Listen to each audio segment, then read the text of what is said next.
تو امام مہدی کے قافلے میں جو روحیں آئی ہیں وہ آئی ہیں یہاں سے. کہاں سے آئی ہیں؟ جہاں سے روحوں کو نبی اور ولی بنا کے بھیجا گیا تھا. اسی لیے سرکار نے فرمایا کہ ہم پیر بنانے آئے ہیں. کیا بات.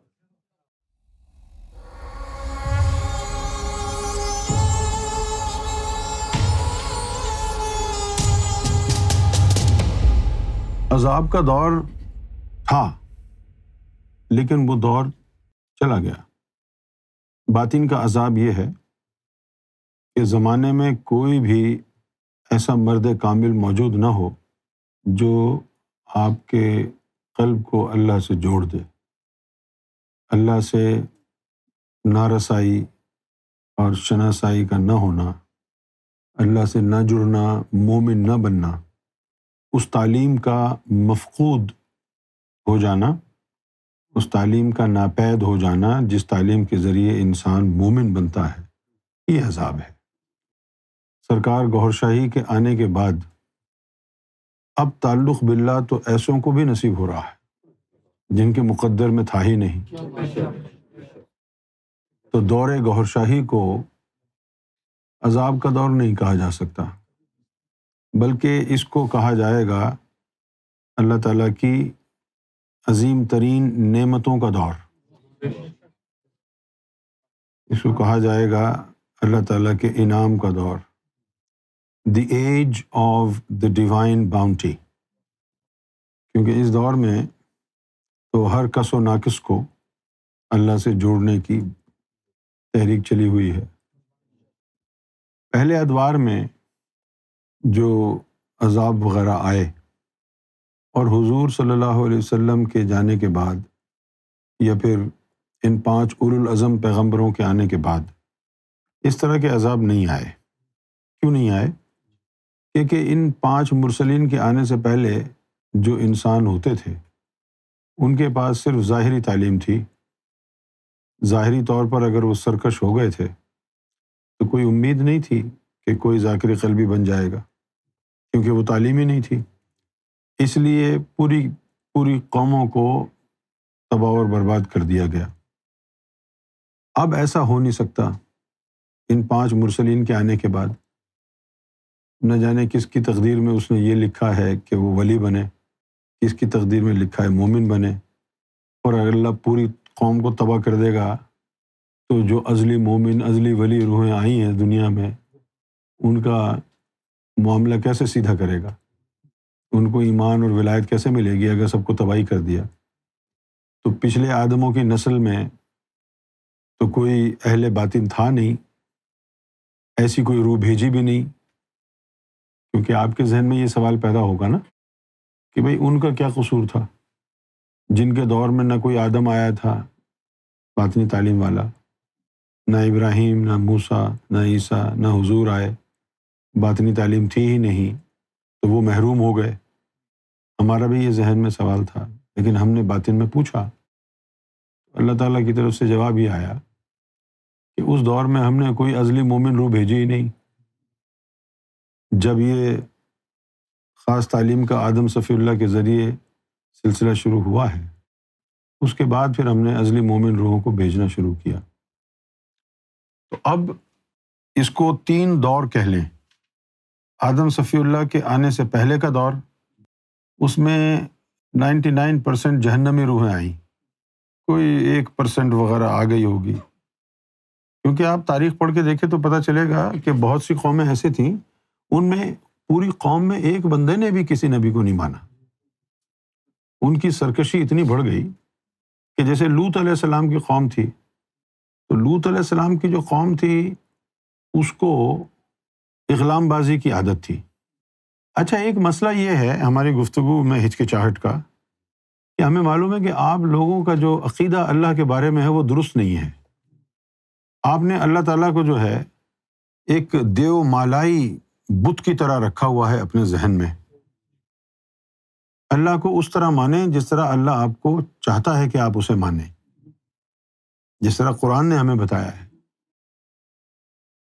اب یہ 3 اس دور بنا لیں. ایک تو آدم صفی اللہ کے آنے سے پہلے لوگوں کا دور ہے، اس کے اندر تو زیادہ تر جو روحیں آئیں جہنمی آئیں، کوئی 1% آ گئی ہوگی بخشش کے ذریعے جانے والی۔ اس کے بعد جب یہ سلسلہ آدم صفی اللہ کا شروع ہوا تو پھر وہاں سے اللہ تعالیٰ نے مومن روحوں کو بھیجنا شروع کیا۔ اچھا، اب ایک بات آپ نے یہاں پر سننی ہے غور سے۔ 13,999 آدم کی نسلوں کا دور، اس میں جو پیغمبر وغیرہ آئے، جو لوگ آئے، وہ سارے جو ہے جہنمی تھے، اور کچھ عام لوگ، عام عبادت گزار۔ مومن ان میں کوئی نہیں تھا۔ اس میں مومن نہیں تھا؟ 13,999 آدم کی نسلوں میں ایک مومن نہیں تھا۔ زمین کی مٹی سے ہی بنتے، یہاں کی آب و ہوا میں ان کو بنایا جاتا، ان کے اندر آسانی سے جسم داخل ہو جاتے جن۔ ان کے لیے جن ہی کافی تھے گمراہ کرنے کے لیے، ابلیس کی ان سے دشمنی نہیں تھی، جن ہی کافی تھے ان کو گمراہ کرنے کے لیے۔ اب اس کے بعد جو ہے آ گئے ہیں آدم صفی اللہ۔ تو آدم صفی اللہ جو ہے کے اندر 5 نبی جو ہے مرسلین آئے ہیں، آدم، ابراہیم، موسیٰ، عیسیٰ، محمد صلی اللہ علیہ وسلم۔ اب یہاں پر بنا لیتے ہیں روحوں کی اقسام۔ جو پہلے دور میں روحیں بنائی تھیں، نمبر 1 قرب والی تھی، 2 محبت والی، 3 جلوے والی۔ اب یہ 3 روحیں ہو گئی۔ پھر اس کے بعد جو ہے امر کن سے روحیں بنائی۔ نمبر 1 دنیا دار، نمبر 2 جنتی، نمبر 3 تقدیر معلق۔ اچھا، اب یہ جو دنیا دار، جنتی اور تقدیر معلق والی روحیں تھیں، تقدیر معلق سے مراد یہ ہے کہ وہ کچھ فیصلہ نہیں کر پائیں، کبھی دنیا کی لذتوں کی طرف دیکھتی ہیں، کبھی جنت کی لذتوں کی طرف دیکھتی ہیں، اور انڈیسائسو تھیں۔ They were not able to make any decision. They were looking at both sides and they were in a state of undecisiveness. So the time was over and God said to the angels, leave their book of fate blank. تو 3 قسم۔ اچھا، اب ان کو ہدایت دینے والے نبی ان میں سے تو نہیں آ سکتے نا، وہ تو انہی جیسے ہوں گے۔ تو ان کو ہدایت دینے کے لیے اللہ نے یہ جو سابقون کی ارواح ہیں، قرب، محبت اور جلوے والی، ان میں سے نبیوں کو بھیجا، اور پھر ان کی امتوں میں ان میں سے ہی ولی آئے۔ سابقون سے نبی آئے، سابقون سے ولی آئے۔ اب یہاں سے دھڑا دھڑ روحیں آئی ہیں، لاکھوں، کروڑوں، اربوں روحیں آئی ہیں، اور وہاں سے کئی کروڑ کے لیے صرف ایک نبی آیا۔ تو اب یہ والا جو عالم ہے جس میں قرب، جلوے اور محبت والی ارواح ہیں، یہ تو بھرا ہوا تھا۔ تو بھائی اکا دکا آیا نا نبی، یہاں سے تو اربوں روحیں آ رہی ہیں۔ لہٰذا یہ جو جنت والے روحیں تھیں، یہ چلی گئی نبیوں کے پاس، ولیوں کے پاس، ان کو انہوں نے جنت بھی دلا دی، تعلق بھی جوڑ دیا۔ دنیا دار روحیں اپنی دنیا میں مگن رہیں۔ اب رہ گئیں تقدیر معلق والی۔ اگر وہ کسی ولی کے ہتھے چڑھ گئی تو وہ ولی ان کو لے گیا، درجہ ایمان، درجہ ولایت پر بھی فائز کر دیا اس نے۔ اور جو ولیوں کے ہاتھ نہیں لگی، ادھر ادھر دنیا میں لگی، وہ دنیا دار ہو گئی، کیونکہ ان کی تقدیر تو بلینک تھی نا۔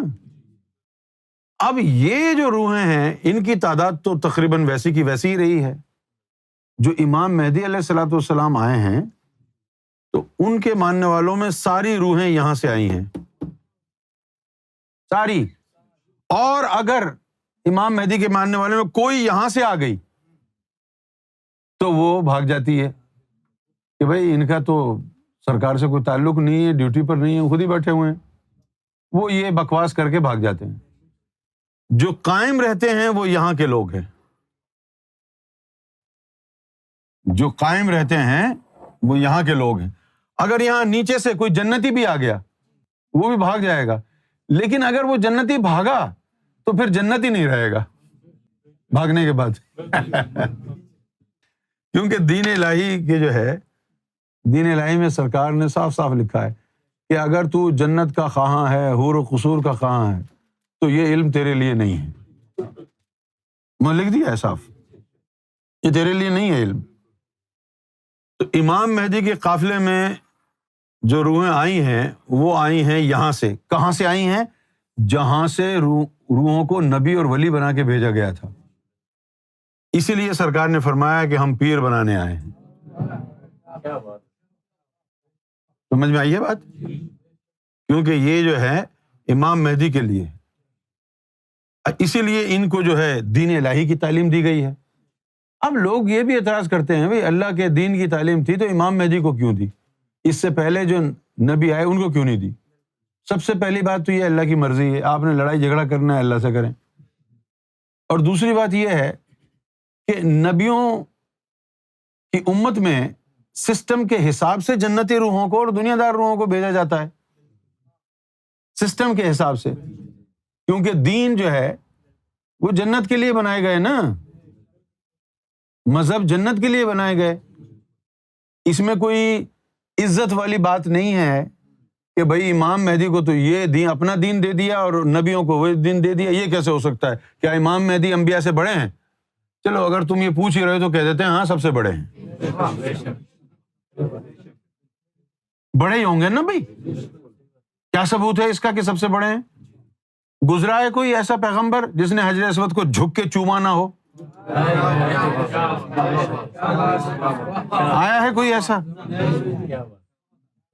کوئی بھی، یعنی اول سے لے کر آخر تک سب نے تعظیم کی ہے نا. اب تیرا نبی جھک گیا اس تصویر کے سامنے حجر اسود، اور تجھے جو ہے موت آ رہی ہے، تو تیرا نبی بھی تیری شفاعت کرے گا کیا؟ کیونکہ تیری اکڑ تو تیرے نبی کو شرمندہ کر رہی ہے. یہ ہے سارے امام مہدی کے دور میں. اب جب یہ سارے امام مہدی کے دور میں آئے ہیں تو یہ تو وہ قوم بن گئی کہ جہاں سے اللہ نے مرسل نبی فقیر صالحین بھیجے تھے. ان کے ایک آتا تھا تو زمین پہ رحمت ہوتی. یہ پورا جھنڈ کا جھنڈ آ گیا ہے، اب اللہ کا عذاب کیسے آئے گا؟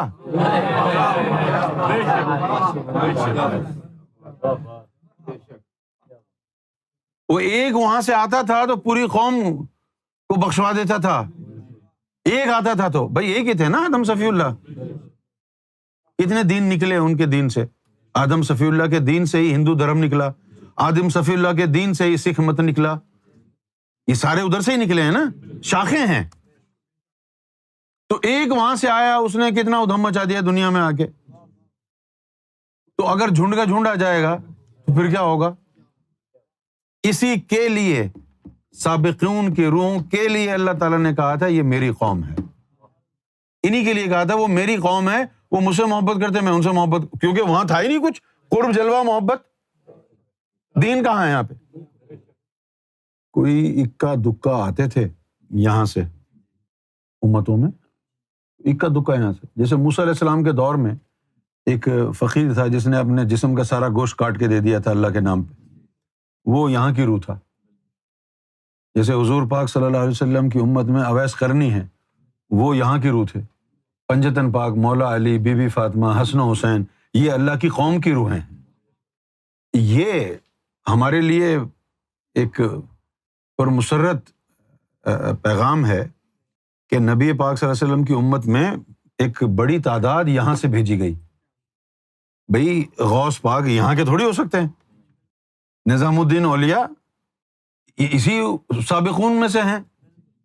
خواجہ غریب النواز، ان کے پھر مرشد خواجہ عثمان ہارونی رحمۃ اللہ علیہ، پھر خواجہ غریب نواز کے مرید خواجہ بختیار کاکی رحمۃ اللہ علیہ جن کا دلی میں مزار ہے، وہ بھی یہیں کے تھے.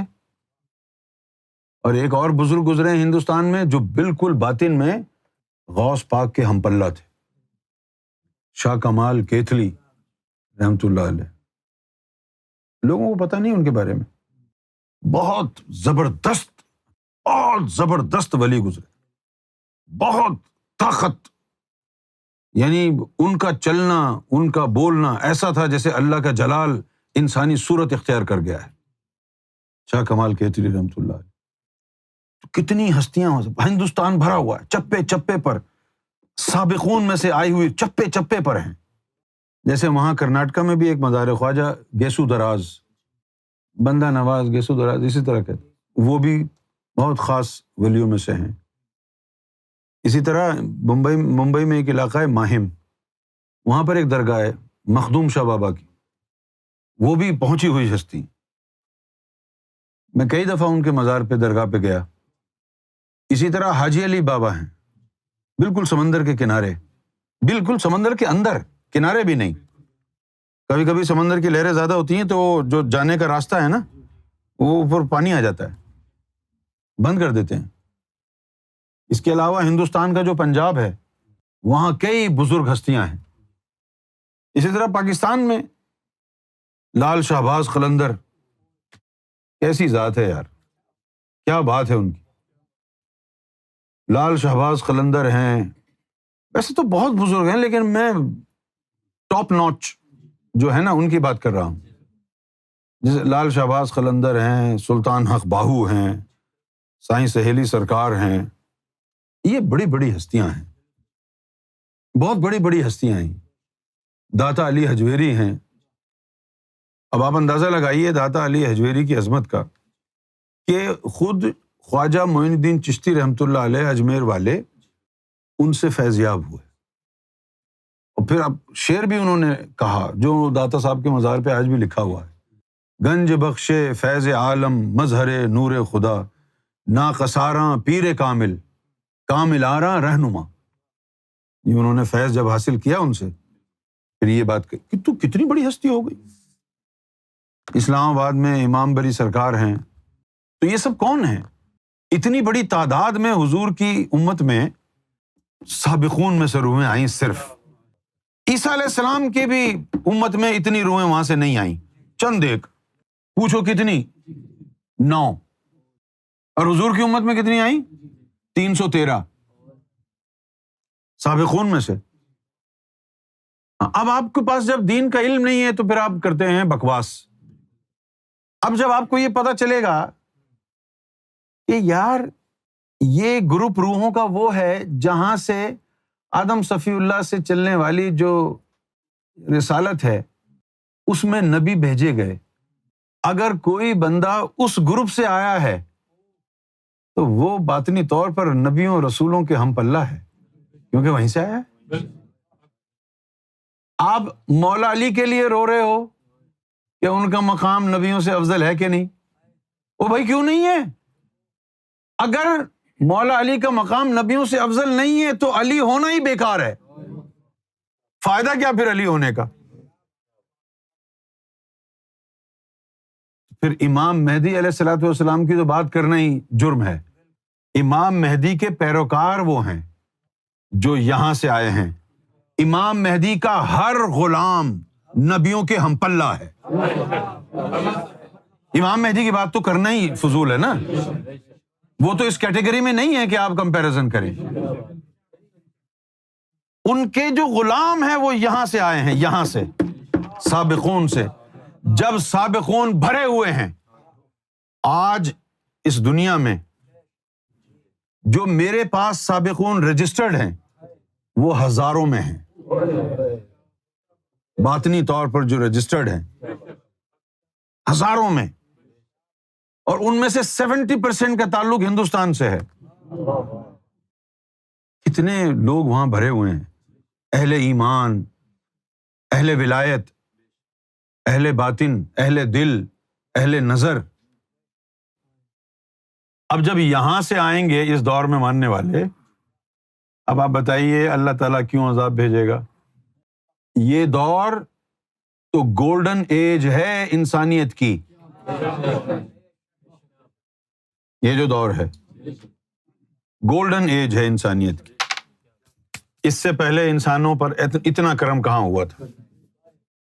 بھائی جب یہاں سے جو روحیں نکلی انہوں نے دین بنائے، اب یہاں سے نکلنے والی دوسری جو روحیں آئیں گی وہ بولیں گے لے یہ تو ہمارے یار بیلی کا بنایا ہوا دین ہے، ہمارے لیے تھوڑی ہے یہ، تو ان کے لیے اللہ نے اپنا ہی دین بھیجنا تھا نا۔ سمجھ میں آئی یہ بات؟ وہ تو اکٹھے رہتے تھے نا وہاں پہ۔ یہ جو اللہ نے دین بنائے ان کو مکس کیا ہے، تھوڑی اپنی دین الہی کی تعلیم اس میں ڈالی، تھوڑی پچھلے آدموں کی ڈالی، ظاہر اور باطن کو ایک کر کے یہ بنا دیا۔ کوئی اکا دکا باطنی جو ہے وہ نکلا بندہ، باقی سارے بس ظاہری عبادت میں لگے رہے، بخشش کر کے غلام ہی غلام ہوں گے، بخشش کر کے جو جنت میں جائیں گے کہ تم سمجھ رکھے ہو کہ اللہ تعالیٰ ان کو نیکوکاروں کے ہم پلہ کر دے گا؟ بھائی سفارش کے اوپر جو ہوتا ہے بندہ، اس کی کہاں ویلیو ہوتی ہے؟ اب جیسے پاکستان میں جو ایگزام ہوتا ہے اس میں پاسنگ مارکس ہوتے ہیں 33، 100 میں سے اگر آپ کے 33 نمبر آ گئے ہیں تو آپ پاس ہیں، اور اگر 30 آ گئے ہیں تو بیسیکلی قانوناً تو فیل ہے، لیکن وہ گریس مارک 3 دے کے آپ کو پاس کر دیتے ہیں۔ یہ سمجھ لو شفاعت ہے، یعنی کسی کے اگر 30 آئے تو اب وہ 3 ہی تو کم ہے، تو وہ گریس مارک 3 اپنی طرف سے دے کے اس کو پاس کر دیتے، لیکن وہاں لکھا ہوتا ہے 3 گریس مارکس، اس سے پتا ہے کہ یہ شفاعت ہوئی ہے اس کی۔ اور پھر جن لوگوں کے گریڈز اچھے ہوتے ہیں ہائر ایجوکیشن کے لیے، ان لوگوں کو پریفرنس دی جاتی ہے۔ جو 33 مارکس لے کے پاس ہوئے ہوں، ان کا پاس ہونا نہ ہونا برابر ہے، ان کو کون دیتا ہے آگے داخلہ اچھے کالجز میں یا یونیورسٹیز میں؟ تو یہ جو لوگ ہوں گے جو شفاعت کے ذریعے جائیں گے، نبیوں کی امتوں کے اندر تو بس یہی ہے، نبیوں کا جو سب سے زیادہ بڑا جو کام ہوگا یوم محشر میں وہ شفاعت کا ہی ہوگا۔ تم سمجھتے ہو کہ کتنا بڑا درجہ ہے وہ، نبی تو وہاں پر ولیوں کے سامنے جو ہے بڑے ہی ہیزیٹنٹ ہو کے کھڑے ہوں گے۔ کیوں ہیزیٹنٹ ہو کے کھڑے ہوں گے؟ کہ دیکھو جی یہ جنت کے قابل نہیں ہے، یہ نبیوں کی سفارش کے اوپر ان کو بھیجا جا رہا ہے۔ اور جو ولیوں کے پاس آیا، ولیوں کے پاس جو آیا ہے وہ تو ولیوں نے کوشش یہ نہیں کی کہ بھئی ان کو شفاعت پہ ٹرخا دیں، وہ تو رنگ دیتے ہیں، کیونکہ ان کے اوپر کوئی اللہ کی طرف سے سینکشنز نہیں ہیں۔ نبیوں کے اوپر سینکشنز ہوتی ہیں کہ انہوں نے شریعت کو پروموٹ کرنا ہے، ولیوں کے اوپر نہیں ہوتی۔ لیکن ولی بھی اپنے نبی کی باطنی تعلیم کے ذریعے آگے بڑھاتے ہیں، تو ہوتا وہ کام جو ہے اس نبی کے ہی حصے میں ہے۔ جو ولیوں نے بھی اگر لوگوں کو ایمان کی طرف یعنی لگایا، منور کیا، تو وہ کھاتا ادھر ہی جاتا ہے۔ تو پھر حضور صلی اللہ علیہ وسلم جو ہے، سارے نبی ایسا ہی کریں گے جتنے بھی ہیں، موسیٰ بھی ایسا ہی کریں گے، عیسیٰ بھی ایسا ہی کریں گے، آدم اور ابراہیم بھی ایسا ہی کریں گے، کہ یہ جو ہے سارے اپنے ولیوں کو اکٹھا کر لیں گے یوم محشر میں، بھائی تم سب ادھر آ جاؤ۔ کیوں ادھر آ جاؤ؟ کہ پہلے اپنی امت کی بخشش کراتے ہیں سب مل جل کے، نبی اپنا کوٹا استعمال کرے گا، اپنے ولیوں کا بھی کوٹا استعمال کرے گا، پھر ادھر ہی ٹھہر جاؤ، پہلے سارا اپنا کوٹا یہاں پہ رکھ دو، امت کے لوگ بخشے جائیں، اس کے بعد پھر تو اپنے مریدوں کی طرف جانا، باؤنڈ ہوں گے نبی کے۔ اب جیسے حضور کی امت کے اولیاء ہیں، جیسے خواجہ صاحب ہیں، نظام الدین اولیاء ہیں، داتا صاحب ہیں، اور دیگر اتنے بڑے بڑے جو لوگ ہیں، تو یہ یوم محشر میں کیا ہوگا ان کا؟ پہلے حضور کے ساتھ کھڑے ہوں گے کہ ان کی امت کو جو ہے نا پہلے وہ بندوبست کرائیں، اس کے بعد پھر ان کو اپنے مریدوں کی طرف جائیں گے وہ۔ یہ ادب ہے نا نبی کا۔ اور اب شفاعت وغیرہ کا چکر نہیں ہے، یا تو ان ہے یا آؤٹ ہے، یا تو عاشق ہے یا کافر ہے۔ یہ نہیں کیونکہ ظاہری تعلیم ہے ہی نہیں امام مہدی کے پاس، جو ظاہری تعلیم اکٹھی کر کے جو ہے نا بھائی یہ چلو بھائی اس نے بڑی جو ہے عبادتیں کی ہیں، جو اس کو بخش دو، اس کی شفاعت وغیرہ کا چکر ہی نہیں، کیونکہ یہاں ظاہری تعلیم ہے ہی نہیں، خالصتاً باطنی تعلیم ہے۔ یا تو عاشق بنے گا یا کافر بنے گا یا مرتد بنے گا یا منافق ہوگا، بخشش نہیں ہے یہاں پہ۔ اور ان کے لیے تو یہ ہے کہ جو امام مہدی کے پیروکار ہوں گے، کون؟ جو امام مہدی کے پیروکار ہوں گے، ان پیروکاروں کی اگر کسی گناہ گار نے تھوڑی بہت مدد بھی کر دی تو اس کے عوض اللہ تعالیٰ ان کو بڑے بڑے مقامات عطا کر دے گا۔ جیسے بھائی جے ڈی نے کوئی پروگرام رکھا اور جے ڈی نے کسی یار دوست ہے اس نے کہا یار مجھے بینر بنوانا ہے، تو وہ یار دوست ہے اس کا، کچھ ایسے بھی دوست ہوتے ہیں، وہ کہے کہ چلو میں بنا کے دیتا ہوں، وہ بنا کے لایا اور اس نے پیسے نہیں لیے، جے ڈی نے کہا نہیں یار پیسے لے لے، کہتا نہیں یار خیر ہے کوئی بات نہیں، اس کے اس عمل سے اس کو اللہ مرتبہ دے دے گا۔ کیا اس نے؟ وہ بینر ہی تو بنا کے دیا ہے۔